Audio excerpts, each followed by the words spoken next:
ക്രിസ്തുവിൽ പ്രിയരെ, വചനയാത്രയിലേക്ക് സ്വാഗതം. ഇന്നത്തെ വിചിന്തന വിഷയം വിശുദ്ധ മത്തായിയുടെ സുവിശേഷം 8-ാം അധ്യായം 5 മുതൽ 13 വരെയുള്ള ശതാധിപൻ്റെ ഭൃത്യനെ സുഖപ്പെടുത്തുന്ന വചനഭാഗമാണ്.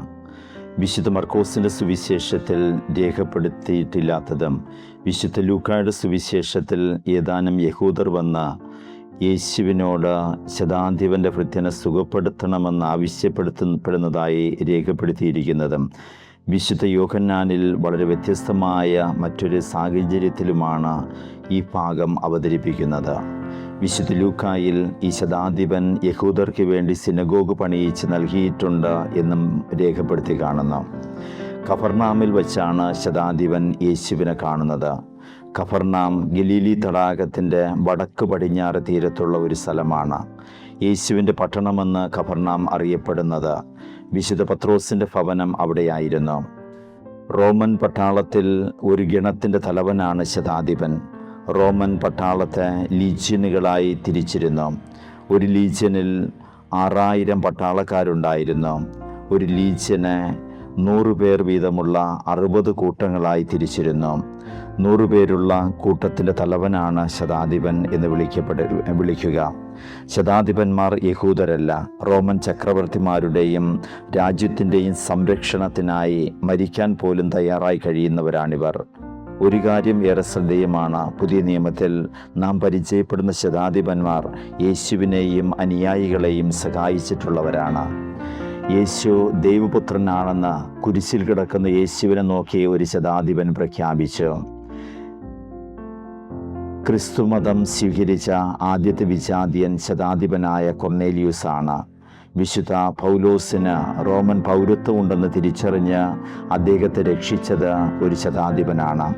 കപ്പൽ അപകടത്തിൽ പെട്ട അവസരത്തിൽ തടവുകാരെയെല്ലാം കൊല്ലാൻ ഭടന്മാർ ആവശ്യപ്പെട്ടെങ്കിലും ഒരു ശതാധിപൻ പറഞ്ഞു, അങ്ങനെ ചെയ്യണ്ട, അത് പൗലോസിനെ രക്ഷിക്കാൻ വേണ്ടിയായിരുന്നു. കഫർനാമിലെ ശതാധിപൻ ഒരു റോമാക്കാരനാണ്. റോമാക്കാർ അടിമകൾക്ക് കാര്യമായ സ്ഥാനമൊന്നും സമൂഹത്തിൽ നൽകിയിരുന്നില്ല. ചിന്തകനായ അരിസ്റ്റോട്ടിൽ രേഖപ്പെടുത്തിയിരിക്കുന്നു, അടിമയുമായി സ്നേഹബന്ധത്തിന് സാധ്യതയില്ല. ചലിക്കുകയും സംസാരിക്കുകയും ചെയ്യുന്ന ഉപകരണമാണ് അടിമ. എന്നാൽ ഈ ശതാധിപൻ തൻ്റെ അടിമ സുഖം പ്രാപിക്കണമെന്ന് ആഗ്രഹിച്ചു. ഇത് റോമാക്കാരുടെ ഇടയിൽ അസാധാരണമായ പെരുമാറ്റ രീതിയാണ്. യഹൂദ നിയമസംഹിതയായ മിഷ്ന അനുസരിച്ച് വിജാതിയരുടെ താമസ സ്ഥലം അശുദ്ധമാണ്. അതിനാൽ യഹൂദനായ യേശുവിന് ശതാധിപൻ്റെ വീട്ടിൽ പോവുക എന്നത് നിയമലംഘനമാണ്. ഇവിടെ യേശു ശതാധിപനോട് പറയുകയാണ്, ഞാൻ വന്ന് അവനെ സുഖപ്പെടുത്താം. എന്നാൽ ശതാധിപൻ്റെ മറുപടി ഏറെ ശ്രദ്ധേയമാണ്. അങ്ങൻ്റെ വീട്ടിൽ വരാൻ എനിക്ക് യോഗ്യതയില്ല എന്നാണ്. അവിടുന്ന് ഒരു വാക്കരുൾ ചെയ്താൽ മാത്രം മതി, എൻ്റെ ഭൃത്യൻ സുഖം പ്രാപിക്കും. ശതാധിപൻ്റെ അഗാധമായ വിശ്വാസമാണ് ഇവിടെ കാണാൻ കഴിയുക.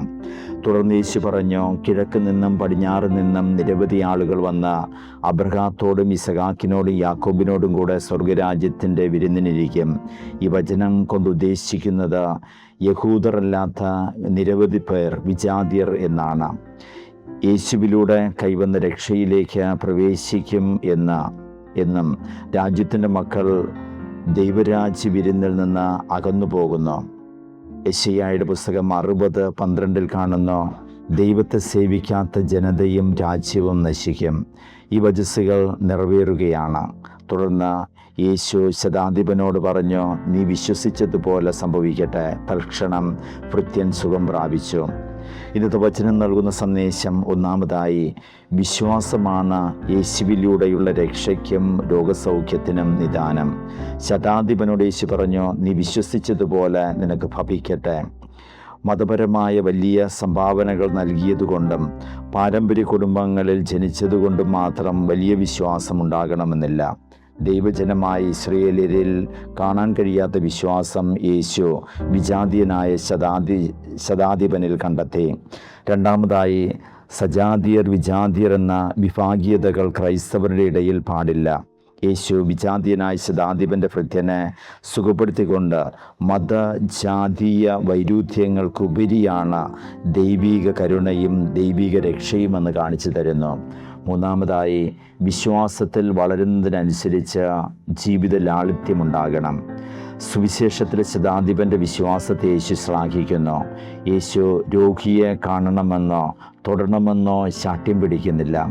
അവിടുന്ന് ഒരു വാക്കരുൾ ചെയ്താൽ മതി, എൻ്റെ ഭൃത്യൻ സുഖം പ്രാപിക്കും എന്നാണ് ശതാധിപൻ പറയുക. യേശുവിൻ്റെ വചനത്തിൻ്റെ രക്ഷാകര ശക്തിയിൽ ശതാധിപൻ വിശ്വസിച്ചു. അതിനാൽ അദ്ദേഹം പ്രത്യുത്തരിച്ചു, അങ്ങൻ്റെ ഭവനത്തിൽ വരാനുള്ള യോഗ്യത എനിക്കില്ല. വിശ്വാസം ജീവിത ലാളിത്യത്തിലേക്ക് നയിക്കും. യേശുവിനോടുള്ള വിധേയത്വവും അത് പ്രകടമാക്കും. നാലാമതായി, തൻ്റെ നന്മയിലും ബഹുമതിയിലും അഹങ്കരിക്കാതെ തൻ്റെ അയോഗ്യത പരസ്യമായി ഏറ്റുപറയുന്ന ശതാധിപൻ്റെ വ്യക്തിത്വം ക്രിസ്തു ശിഷ്യർക്ക് ഏറെ മഹനീയമായ മാതൃകയാണ്.